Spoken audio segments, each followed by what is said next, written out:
Hey everyone, welcome to my channel. ये है class 3 की हिंदी ग्रामर की बुक और हम इसमें फर्स्ट चैप्टर कर चुके हैं। आज हम करेंगे इसका सेकंड चैप्टर, दैट इज़ वर्णमाला, जिसको हम इंग्लिश में अल्फ़ाबेट बोलते हैं। वर्णमाला मतलब बच्चों बोलते समय हमारे मुंह से कुछ ध्वनियाँ निकलती हैं। ये ध्वनियाँ जब बोली और लिखी जाती हैं तो इसको हम क्या कहते हैं, वर्ण कहलाता है। जैसे कि इंग्लिश में क्या होता है, A B C D E F, और हम उसमें क्या पढ़ते हैं, वॉवल्स पढ़ते हैं, राइट। ए की साउंड क्या होती है, ए। ई की साउंड क्या होती है, ए, राइट। ये क्या है आपकी, ये ध्वनियाँ हैं। ये हम साउंड, इंग्लिश में ध्वनियों को क्या कहते हैं, साउंड कहते हैं, राइट। तो वही चीज़ हम हिंदी में पढ़ रहे हैं और इसको हम कहेंगे वर्णमाला। ठीक है, हम वर्णमाला पढ़ रहे हैं। तो जब हम हिंदी में पढ़ते हैं, हम आ ई उ ये पढ़ते हैं ना, और का खा गा। तो जब हम आ ई पढ़ते हैं, ओ औ अंग ए तक, तो वो क्या होता है, स्वर होता है। का खा गा जो होते हैं, या से ज्ञानी तक, वो क्या होता है, हमारे व्यंजन कहलाते हैं। जैसे कि मैंने अभी आपको बताया कि ए ई आई ओ यू आपके क्या होते हैं, वॉवल्स होते हैं, राइट। और उन सभी अल्फ़ाबेट्स की साउंड्स होती है। ए टू जी हम जितने भी अल्फ़ाबेट्स पढ़ते हैं उन सब की साउंड होती है। इसी तरीके से हिंदी में भी क्या होती है, स्वर होते हैं, ध्वनियाँ होती हैं, है ना, साउंड्स होती हैं। अब अगर हम व्यंजन की बात करें, व्यंजन मीन्स कॉन्सोनेंट्स। अब मैंने आपको बताया vowels, A E I O you, जितने भी अल्फ़ाबेट्स बाकी बच्चों को क्या कहते हैं, हम कॉन्सोनेंट्स कहते हैं। सेम केस हिंदी में भी है। आ से अनार से लेके आ खाली तक अगर आप पढ़ते हैं तो वो होते हैं आपके वॉवल्स, दैट मीन्स स्वर। उसको हिंदी में हम वॉवल्स को स्वर कहते हैं। और जितने भी अल्फ़ाबेट्स बाकी बचे हिंदी के, दैट मीन्स क ख ग घ न या से ज्ञानी तक, वो सारे कहलाए जाएंगे व्यंजन, जिनको हम इंग्लिश में कहते हैं कॉन्सोनेंट्स। ठीक है। अब वर्ण एक निश्चित क्रम में लिखे जाते हैं। जैसे कि ए बी सी डी आप निश्चित अल्फ़ाबेटिकल ऑर्डर्स में नहीं लिखते हैं। आप अल्फ़ाबेटिकल ऑर्डर्स में ही लिखते हैं ए बी सी डी। आप ऐसा नहीं है ए के बाद जेड लिख देंगे, फिर सी लिख देंगे, फिर के लिख देंगे, नहीं ना। तो एक अल्फ़ाबेटिकल ऑर्डर होता है, उसको में ही आप ए बी सी डी लिखते हैं। इसी तरीके से जब हम कॉन्सोनेंट्स को लिखेंगे, जब हम व्यंजन को लिखेंगे या स्वर को लिखेंगे, आसनार को, तो एक अल्फ़ाबेटिकल ऑर्डर में ही लिखेंगे। ठीक है। तो उसको अल्फ़ाबेटिकल ऑर्डर को हिंदी में कहते हैं क्रम में लिखना। ठीक है, निश्चित क्रम में लिखना। तो दैट मीन्स हम उसको क्या करेंगे, अ से लेकर एह तक लिखेंगे। अ ई ओ ए ऐ ओ औ अंग ए, ऐसे हम याद भी करते हैं। ऐसे क ख ग घ न, च छ ज झ ञ, ट ठ ड ढ ण, त थ द ध न, प फ ब भ म, या र ला व श श स ह, और ये ड़ ढ़ अक्षत्र ज्ञ श्र। तो ये एक पर्टिकुलर क्रम होता है। इसी हमें ऑर्डर में इसको याद करना होता है, और इस ऑर्डर को ही हम क्या कहते हैं, सही क्रम में अगर हम कोई भी चीज़ याद करेंगे, इसी को हम कहते हैं वर्णमाला। ठीक है, इसको क्या कहते हैं हम, वर्णमाला। अब संयुक्त व्यंजन। अब कुछ वर्ड्स होते हैं जो संयुक्त व्यंजन होते हैं। ठीक है, अब यहाँ पे ना हम अलग अलग पढ़ेंगे। जैसे कि अक्षय, त्र, ज्ञ, श्र, ये दो व्यंजनों के मिलने से बने हैं, इसीलिए इनको क्या कहा गया है, संयुक्त व्यंजन। दो व्यंजनों से जो मिलकर बनेगा उसको संयुक्त व्यंजन कहा जाएगा। क और पेट पटाशा से कक्षा, अक्षा बना है। त और रा से त्र, ज और ज्ञ से ज्ञ, श और रा से श्र, और यही से क्षमा, रक्षा, और ये त्रिशूल, छात्र, ये ज्ञान और यज्ञ, श्री और श्रीमान।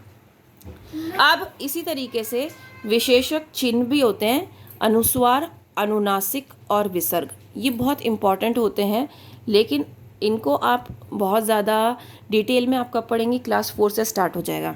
लेकिन आपको पता होना चाहिए अनुस्वार कौन सा होता है, जिसमें सिर्फ एक बिंदु लगी होती है। जैसे ये वाली आप बिंदु देख सकते हैं, ये होता है अनुस्वार। हंस, पतंग, चंचल। अनुनासिक मतलब जिसमें चंद्र बिंदु लगा हुआ हो, जिसमें जैसे वो चांद, आँख, हंसा, तो वहाँ पे हम क्या लगा रहे हैं, चंद्र बिंदु लगा रहे हैं। देन विसर्ग मतलब ये दो बिंदु जो होते हैं, कॉलन जिनको हम इंग्लिश में बोलते हैं, दैट इज़ योर विसर्ग। जैसे आ खाली, पुनः, अतः, प्रातः, ये क्या है, आपके सारे विसर्ग हैं। ठीक है। देन आगत ध्वनियों के वर्ण। आगत ध्वनि जैसे कि अ, हम कहते हैं ना ऑनलाइन, डॉक्टर, बॉल। अब ये इंग्लिश में लिखना तो बहुत आसान होता है, लेकिन जब हम हिंदी में लिखते हैं तो हम, जैसे हमने चंद्र बिंदु बनाया था, चंद्र बिंदु में ऊपर बिंदी भी होती है, लेकिन इसमें बिंदी नहीं होती है, तो इसको कहते हैं ये आगत ध्वनियाँ होती हैं। तो ये हो गया अ। अब होता है, हमने ज पढ़ा था, ज से जहाज, लेकिन यहाँ पर क्या है, ज मीन्स ज़रा सा, ज़रूरी, कमीज़। तो हम ज का भी इस्तेमाल करते हैं ना, तो ये होता है ज। देन फ जिसमें नीचे बिंदु लगा होता है, जैसे फसल, फौज, फालतू, वरना हम क्या करते हैं फल, ये अगर हम बिंदु नहीं लगाएंगे तो ये फ बन जाएगा, फ से फल। अगर ये हो गया तो हम इसको क्या पढ़ेंगे फसल, फौज, फालतू, राइट। तो हमने इस चैप्टर में क्या सीखा कि वर्ण भाषा की सबसे छोटी इकाई है। दो प्रकार के होते हैं वर्ण, स्वर और व्यंजन। वर्णों को क्रमबद्ध समूह को वर्णमाला कहते हैं, मतलब जो अल्फ़ाबेटिकल ऑर्डर्स में लगते हैं उसको हम वर्णमाला कहते हैं। श, त्र, ज्ञ और श्र संयुक्त व्यंजन होते हैं। आगत ध्वनियाँ कौन कौन सी? अ, ज और फ।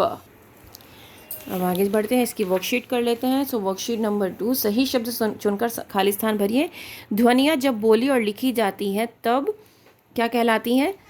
वर्ण कहलाती हैं। वर्णों के समूह को क्या कहते हैं हम? वर्णमाला कहते हैं। दो व्यंजनों के मिलने से संयुक्त व्यंजन बनते हैं। डैश भाषा की सबसे छोटी इकाई है, तो कौन सी है? वर्ण।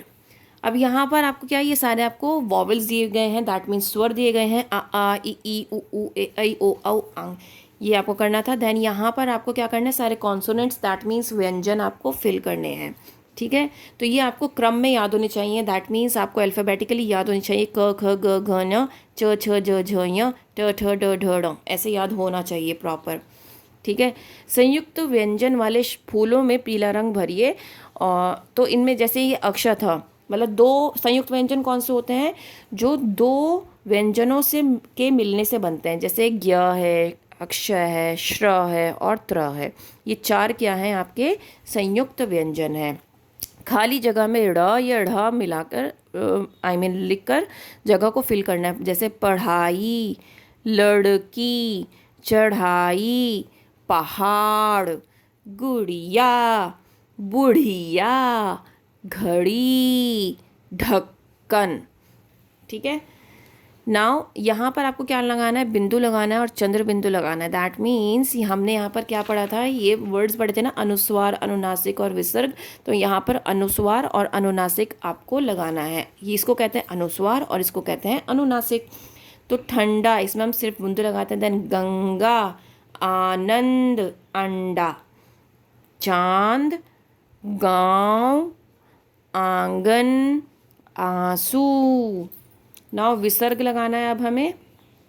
पुनः, अतः, प्रातः, अंततः। ओके, नाउ अभ्यास कीजिए। यहाँ पे प्रैक्टिस है। डॉक्टर, बॉल, कमीज़, ज़्यादा और माफ़।